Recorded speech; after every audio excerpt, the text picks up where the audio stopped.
Hey everyone, welcome back to Ruru Adventures. My name is Sassy Rurus and I'm the star of the show today. And I love my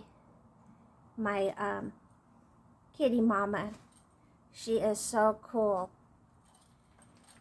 And so enjoy the show everyone. I hope you like it.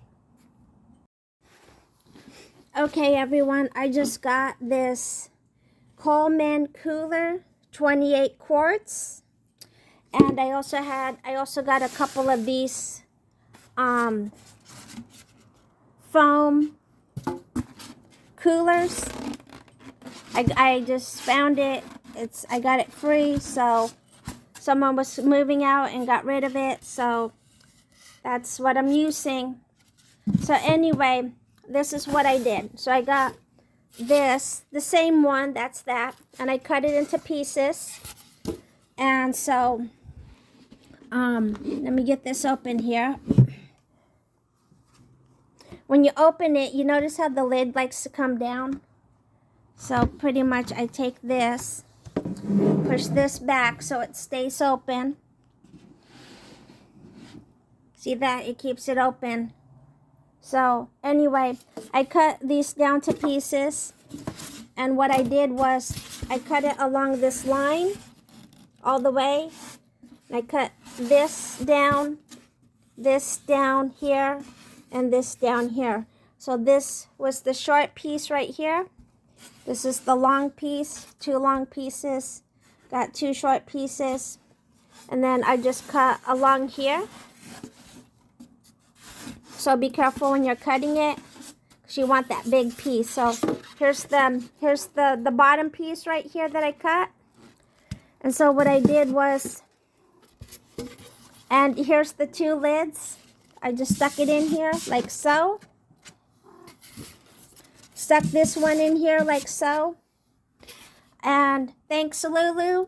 If anyone knows Lulu from Missouri, she has her own YouTube station. I learned some ideas from her and came up with my own ideas. And then I just put this right in here. Whoops. They need to make these better, so so they don't come snapping down on you. So I just stuck this right in here. It fit perfectly. And then I just put this other piece in here. Because you see, the problem about all of these coolers, they don't put enough insulation in. And if they do, you got these jetties that weigh, they're like really heavy. And then by the time you add your food into it, it gets really heavier. And it's just a pain in the butt. So I did this for a DIY. And let me show you something else here a moment. I got this vintage 1947 metal cooler. And by the way, this is lighter than my Yeti cooler. That thing is heavy. I bought it about 5 years ago, and it's heavier than heck. And so my friend had another one of these that was broken. And this is, I think, a 1950s, 1940s cooler. I painted it, restored it. This was the original color, so I had to paint because the paint was chipping off. I painted this and covered up a small rusted hole on it on the bottom. This works fine. And this is insulated, and there's metal on the inside, so I'm not going to open it right now, but there's metal on the inside. So be careful if you ever get one of these. You don't want this falling down on you because it would smash your hands. Not a good idea. But the point about this cooler, this 1950s, 1940s cooler, it keeps your food really cold. And I did refurbish it. I had to put some new rubber bearings on the side where you take out the water after the ice melts down. But what I like about this 1940s cooler, 50s cooler, it keeps your food nice and cold. I mean, it does a really good job because between the metal on the inside and the metal on the outside, inside there's a foam installation a very good foam insulation between the lid and the bottom. And so this is equivalent, a little bit lighter than the Yeti cooler that I have. That's a 28 ounce. I'm not sure what ounce this is, but it's pretty cool, you know. So it's vintage. But anyway, let's continue on. So pretty much, you know, the more expensive end coolers, you know, that they put insulation in here and in here.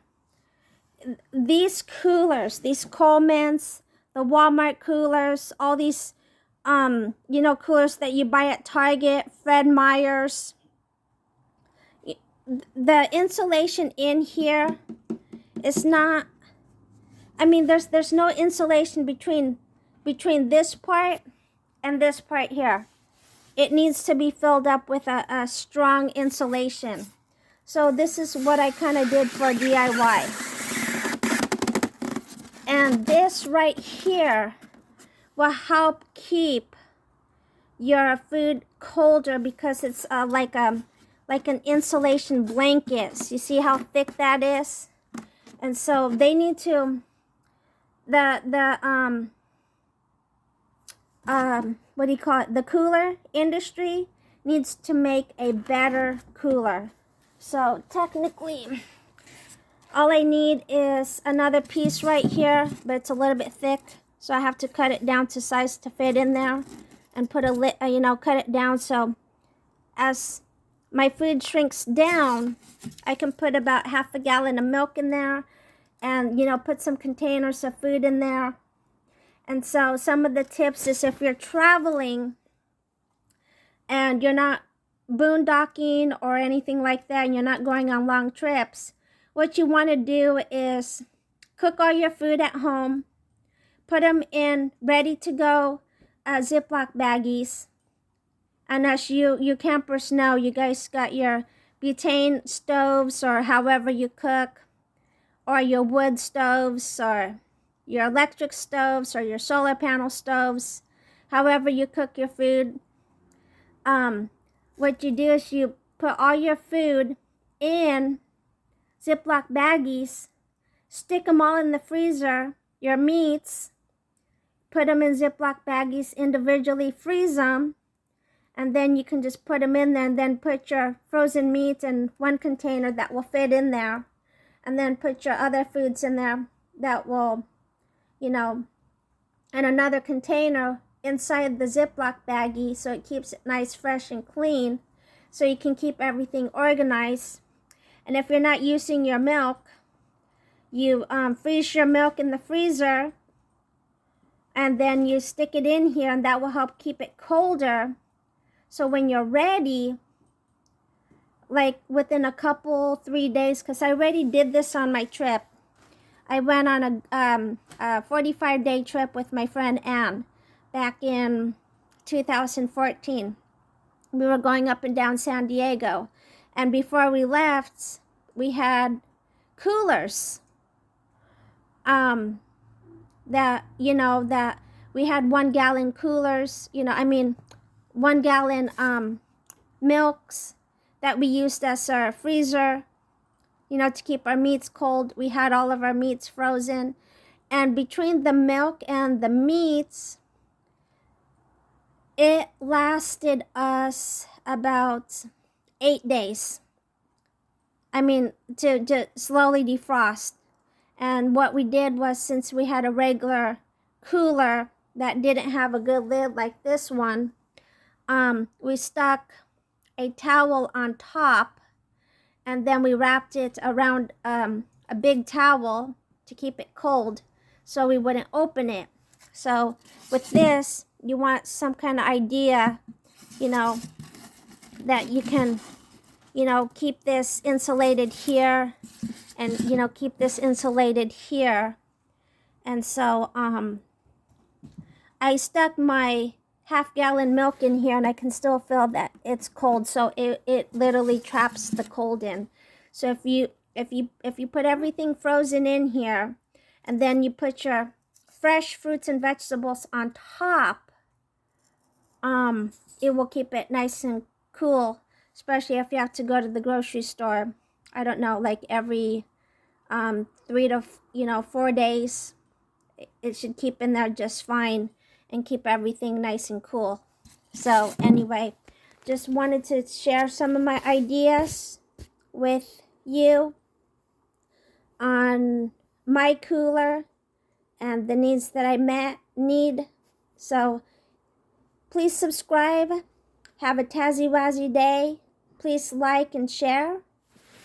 And don't forget my little man part of the show here. Hi, baby boy. You playing with your teddy bear, huh? Yeah, that's a good boy. Alexander Roo-Roos. Yeah, good boy. Good boy.